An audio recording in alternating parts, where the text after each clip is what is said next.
একটা কথা আছে না, আপনি যতটুকু পড়াশোনা করবেন সৃষ্টিকর্তা ততটুকুই ফল দিবে। মনে করেন আপনি যত পরিশ্রম করবেন সৃষ্টিকর্তা কোনো পরিশ্রমের সাথে বেইমানি করে না। ভাগ্য বলতে আসলে খুবই কম। অ্যাডমিশন পরীক্ষা অনেকে বলে যে ভাগ্যের জন্য চান্স পাইনি, ব্যাপারটা আমি বিশ্বাস করি না। আমি বিশ্বাস করি পরিশ্রম। আপনি যতটুকু পরিশ্রম করবেন ততটুকু ফলই পাবেন। মনে করেন আপনি 10 ঘন্টা পরিশ্রম করতেছেন, আরেকজন 11 ঘন্টা পরিশ্রম করতেছে, তাহলে কে চান্স পাওয়া উচিত? অবশ্যই যে 11 ঘন্টা পরিশ্রম করতেছে। ব্যাপারটা ওইরকমই। প্রচণ্ড পড়াশোনা করেন এবং পরিশ্রম করেন এবং সাইন্টিফিক পরিশ্রম করেন ভাই।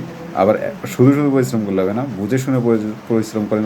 কোন কোন বিষয় পড়তে হবে, কোন বিষয় পড়তে হবে না, ওই বিষয় যে বিষয়টা আপনি পারতেছেন না সেটার উপর মনোযোগ দেন। পড়াশোনা করেন, পড়াশোনা করেন এবং পড়াশোনা করেন। পড়াশোনার উপরে অ্যাডমিশন কিছু নাই ভাই। আগে পড়াশোনা করার পরেই অ্যাডমিশনের চান্স পাবেন ভাই। আন্দাজ জায়গায় কেউ অ্যাডমিশনের চান্স পায় না। হয়তো লক্ষে একজন, লক্ষে দুইজন, কিন্তু পড়াশোনা করেই সবাই বিশ্ববিদ্যালয়ে আসে। ধন্যবাদ সব।